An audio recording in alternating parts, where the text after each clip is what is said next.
తాకట్టులో ఉన్న బంగారానికి తక్షణ విముక్తి. ఈ రోజు మార్కెట్ రేట్ క్యాష్ మీ చేతిలో. Shiva gold company. హలో గురు ప్రేమ కోసమే రామ్ గారి సినిమా నిజానికి చాలా సున్నితమైన లైన్ అది. దాన్ని హ్యాండిల్ చేయడం కష్టం, రాయడమే కష్టం. దాన్ని అసలు హ్యాండిల్ చేయడం చాలా కష్టం. బట్ ఆ సినిమా రామ్ గారికి అంతకుముందు ఆ తర్వాత లేనంత హిట్ ఇచ్చింది. తర్వాత రామ్ గారికి కొన్ని ఫ్లాపులు పడ్డాయి, కొన్ని కాదు ఎక్కువే ఫ్లాపులు పడ్డాయి. హిట్ ఇచ్చిన మీరు ఉన్నారు కదా, మీతో ఎందుకు రామ్ గారు మళ్ళీ ఇంకో సినిమా చేయలేదు? అదేం లేదండి, రామ్ గారు ఇంకో సినిమా చేయలేదు అలాంటి ఏం లేవు. నాకున్న పెద్ద ప్రాబ్లం ఏంటో చెప్పనా మీకు. నేను కథ ఏదైనా అనుకొని ఆ కథ పలానా హీరోకి సెట్ అవుతుంది అంటే నా హీరో దగ్గరికి వెళ్తుంటా. లేకపోతే ఊరికనే నాకు సినిమా ఇవ్వండి ఇది ఇది అని. నా క్వశ్చన్ ఏంటంటే వాళ్ళు అయినా మీతో టచ్లో ఉన్నారు. రవితేజ గారైనా సరే, రామ్ గారైనా సరే, సరే నాని గారు అంటే సరే ఆయన వరుస హిట్స్లో ఉన్నారు. బట్ మీరు నాని గారికి బిగ్గెస్ట్ అప్పటికి ఆయన కెరీర్లో బిగ్గెస్ట్ హిట్ ఇచ్చారు. తర్వాత కాలంలో అంత పెద్ద హిట్ ఇచ్చిన తర్వాత వాళ్ళ సైడ్ నుంచి కూడా ఉండదా త్రినాథ్ మళ్ళీ ఒక సినిమా చేద్దాం? ఉంటుంది, అందరికీ ఉంటుంది. రవితేజ గారికి ఉంటుంది, రామ్ గారికి ఉంటుంది, అందరికీ ఉంటుంది. మాట్లాడారు మీతో? నేను ఎప్పుడు ఎనీ టైం ఇప్పుడు నేను ఫోన్ చేస్తే రవితేజ గారు వద్దాబాయ్ అంటారా ఏంటి, అవునా సెట్ అయిందా కదా అంటారు, రా అంటారు. కదే ఇంపార్టెంట్, అదే ఇంపార్టెంట్. రామ్ గారికి కూడా అంతే, సెట్ అయిందా కదా అంటారు. ఇప్పుడు చిన్న ఎగ్జాంపుల్ మీకు చెప్తాను, మీరు అడిగిన ప్రశ్నలోనే. రామ్ గారు హలో గురు ప్రేమ కోసమే కథ ఓకే చేసిన తర్వాత దిల్ రాజు గారు త్రినాథ్ నువ్వు నీ స్టైల్ కథ ఒకటి విను అని చెప్పి నాకు చెప్పి చేద్దామంటే అన్న తర్వాత రామ్ గారికి ఈ డైరెక్టర్ ఎవరంటే త్రినాథ్ గారు అంటే ఆయన మాస్ డైరెక్టర్ కదా, ఆయన ఈ కథ ఎలా హ్యాండిల్ చేస్తారు అని అనుకున్నా. ఆయన మా ప్రసన్న వెళ్ళి సార్ ఆయన మేము వేసుకొచ్చాం డైరెక్టర్ సార్ అని అంటే, మేము వేసుకొచ్చిన త్రినాథరావు అంటే ఆ సినిమాకి ఇప్పుడు నేను చేసిన సినిమాకి సంబంధం ఉండదు. అవును అవును అవును హ్యాండిల్ చేస్తాం. అప్పుడు ఆయన ఈజ్ ద రైట్ డైరెక్టర్ అన్నారు. అన్న తర్వాత నేను సినిమా తీసిన తర్వాత సినిమా ఎడిట్ వెర్షన్ చూసి ఆయన వచ్చి నన్ను గట్టిగా పట్టేసుకున్నారు, కౌలించుకున్నారు. అంటే ఎందుకు అంటే ఆ స్క్రిప్ట్ హ్యాండిల్ చేయడం కష్టం సార్. కరెక్ట్, చాలా కష్టం. ఎందుకంటే ఓ టామ్ అండ్ జెర్రీని హ్యాండిల్ చేయొచ్చు, పాజిటివ్ అండ్ నెగిటివ్ మా మ్యాథమెటిక్స్ దాంట్లో చెప్పాలంటే. రెండు టామ్లో రెండు జెర్రీలు అయితే కష్టం, అవి ప్యారలల్ లైన్స్ ఎప్పుడు కలవు. అవును, మీరు అలా ట్రీట్మెంట్ చేస్తుంటే అది మళ్ళీ సినిమా చూపిస్తా మామ అయిపోయేది. అవును. సో ఇది ఛాలెంజింగ్గా ఉంది, బాగుంది అని చెప్పి ఛాలెంజింగ్గా తీసుకొని చేసిన సినిమా అది. నేను సార్ మీరు చూస్తే అసలు ఇప్పుడు టీవీలో పెట్టుకొని చూస్తే మీరు అది అది వదిలే వెళ్ళబుద్దేది మీకు సినిమా చూసి వెళ్దాం అనిపిస్తుంది. చాలా మందికి ఇష్టమైన మూవీ అది. అవును.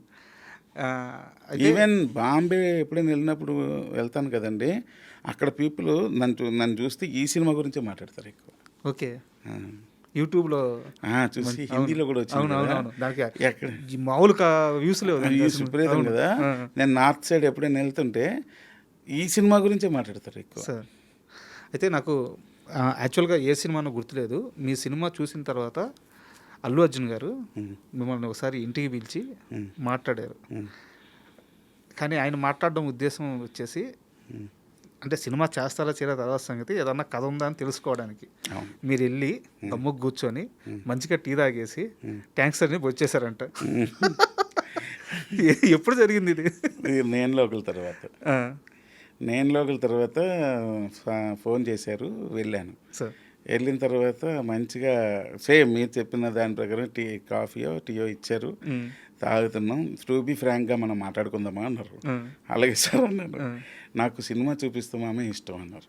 ఓకే, అంటే నేను లోకల్ తర్వాత కదా వెళ్ళారు, కానీ సినిమా చూపిస్తామామే ఇష్టం నాకు బాగా అన్నారు.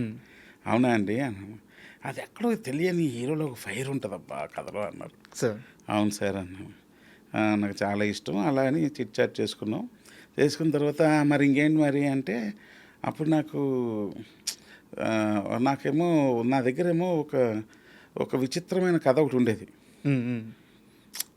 ఆ గెటప్లో ఈయన్ని చూస్తే ఎలాగుంటుంది అని చెప్పి ఊరిని ఒక 5 నిమిషాలు చెప్తా మాట్లాడుకుందామా సార్ అంటే మాట్లాడదాం అంటే ఊరికి అలా షేర్ చేస్తే ఇంట్రెస్టింగ్ ఉంది, డెవలప్ చేయండి అని అన్నారు. అంటే అలాగే సార్ అని అన్నాను. వచ్చేసా. ఆ తర్వాత దాన్ని డెవలప్ చేద్దామని చాలాసార్లు కూర్చున్నాను, కానీ మళ్ళీ చాలా ట్రై చేశాను, కానీ మరి నాకే నచ్చట్లేదు. నాకు నచ్చలేనప్పుడు ఎందుకు లేని వరకు చెప్పడం అని చెప్పి నేను వెళ్ళలేదు అప్పటి నుంచి. ఆ తర్వాత 2-3 సార్లు కలిసినప్పుడు ఆయన బాగా రికగ్నైజ్ చేసి వచ్చి మాట్లాడేవారు. వచ్చేటప్పుడు అదే నా ప్రాబ్లమే, అది కథ అయిపోయాక వెళ్తూ ఉంటాను. సార్ మళ్ళీ అనకాపల్లి విషయానికి వస్తే త్రినాథరావుకి ఆల్రెడీ సక్సెస్ ఉంది, పేరుంది, డబ్బు ఉంది. డబ్బు పెద్దగా లేదు, మామూలుగా ఉంది.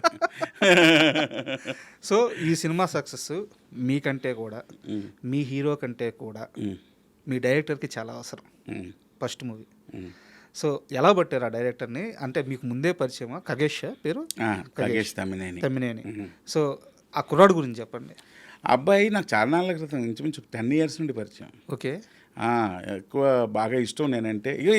వీళ్ళందరూ నేనంటే మీలాగే మేము వేసుకొచ్చాం ఫ్యాన్స్ వీళ్ళందరూ. సార్ ఈవెన్ ప్రసన్న కూడా మేము వేసుకొచ్చాం ఫ్యానే. సో 10 years నుంచి తను షార్ట్ ఫిల్మ్స్ అవి చేసి తీసుకొచ్చి చూపించేవాడు. ఒక తర్వాత శేఖర్ మాస్టర్ ఉన్నారు కదా, ఆయన ఏదో ఒక సాంగ్ ఆల్బమ్ తీయమని తనకి ఇస్తే ఈయన తీసేడు. అవి తీసినప్పుడల్లా ఎడిట్ చేసి నా దగ్గరకు వచ్చి చూపిస్తుండేవాడు. అనే అలా చేశాను, తమ్ముడులాగా ఉండేవాడు ఎప్పుడు కూడా. నాకు అతనిలో ఆ సెన్సిబిలిటీస్ అవి బాగా నచ్చాయి. అంటే చిన్న టెక్నికల్గా మనోడికి కొంచెం సౌండ్ ఉంది. సో అవన్నీ నచ్చేవి. సరే ఎప్పుడో టైం వచ్చినప్పుడు చూద్దాంలే అనుకునేవాడిని.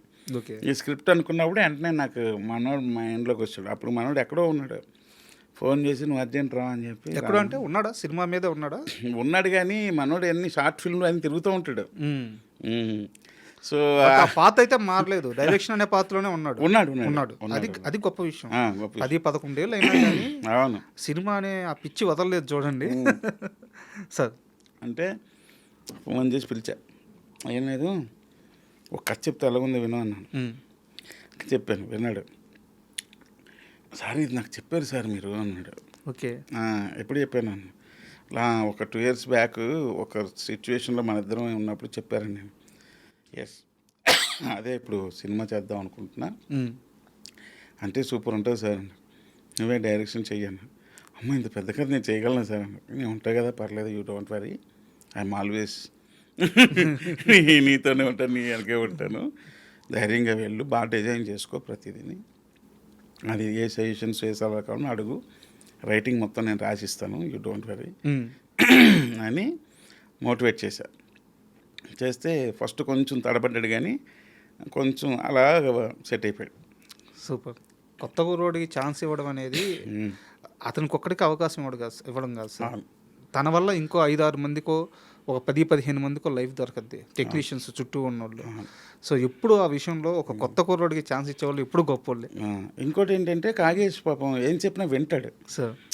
కొంతమంది ఉంటారు వితండవాదం చేస్తారు, ఇతను అలా కాదు, ఏం చెప్పినా వింటాడు. ఒకవేళ అతనికి నేను చెప్పిన దాంట్లో తనకి ఏదైనా కరెక్ట్ కాదని అనిపించినా సరే దాన్ని చక్కగా మరలా ఒక ఈ ఊరికినే కాకుండా మంచి మంచి భాషతో మంచి బాగా చెప్పగలడు. కొంచెం సెన్సిటివ్ క్యాండిడేట్. సో ఇప్పుడు మీ ప్రయాణంలో ఇప్పుడు దాకా మనం మాట్లాడుకున్నవన్నీ ఒక ఎత్తు, ఈ యాక్టింగ్ ఏంటి సార్? ఇదో కొత్త కాన్సెప్ట్ ఇప్పుడు యాక్టింగ్, పైగా ఇంద్రజ గారి పేరు అండ్ ఇంకోటి ఏంటంటే ట్రైలర్లో ఎక్కడా కూడా మీ డైలాగు పార్ట్ ఎక్కడ రివీల్ చేసినట్లేరు. అవునవును, అంటే ఒక్కసారి అక్కడే గొంతు ఇప్పుదామని. అసలు ఏంది ఈ ట్రావెల్ గురించి చెప్పండి, యాక్టింగ్ ట్రావెల్ గురించి. అసలు యాక్టింగ్ చేస్తానని అనుకోలేదండి. బేసికల్గా కాలేజ్ ఏజ్లో డ్రామాలు అయ్యి యాక్టింగ్ అది చేసేవాడిని. అది ఎప్పుడు కెమెరా ముందు ఎప్పుడు చిన్నవి ఏవో సాంగ్ మధ్య వచ్చి వెళ్ళాలి అంతేగాని పెద్దగా చేయలే. బట్ ఇది full length role. Full length